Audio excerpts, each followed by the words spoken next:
So, is it just me, or has anybody else experienced accidentally, on purpose, shooting yourself in the foot, or otherwise known as self-sabotaging? I think we've all experienced this in some point or some way in our life.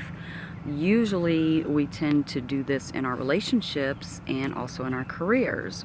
So, why do we do this? Why do we self sabotage? Why the things and the goals that we're going for, why do we ruin them on purpose and then try to make it seem like it just happened?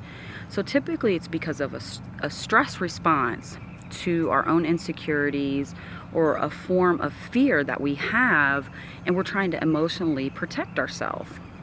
So, how can we try to stop doing this and start gaining and living the life that we want and we deserve? So, I'm going to tell you the 3 F's and how you stop self sabotaging. So, stop fleeing situations that you know are good for your growth and you're just fighting it. Stop having the fear of the unknown, and stop encouraging false beliefs of yourself. If you can stop doing those 3 things, you can start truly living and you can start doing the things that you're supposed to be doing. So in relationships, since that's one area we typically self-sabotage in, realize that you are lovable. You are relationship material. You're not your past, and you don't have to feel like you're going to lose who you are as a person just because you're loving someone else, unless you allow that to happen. But if you're in a really loving relationship, that should not be happening anyways. If it's a career or work situation, realize you are deserving and you are adequate enough for what you're doing and what you're working towards. You're not stupid. You are the one that sets the expectations for yourself, and you don't allow other people to set those expectations for you. But also realize you're not entitled to everything. A lot of times we sabotage by feeling that we're entitled, to start at the top, or, you don't want to work your way up, or whatever it may be. So in your relationships and in your career, think about those things.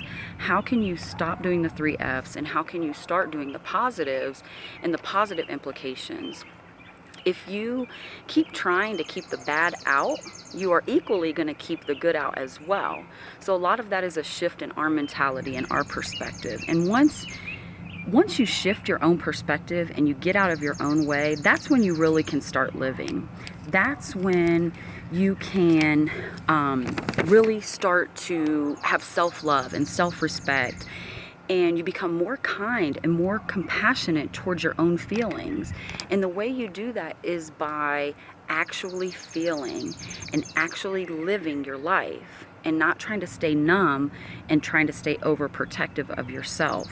So you can stop self-sabotaging, you can start gaining a more fulfilling life, and you can be less self-judging by doing these things.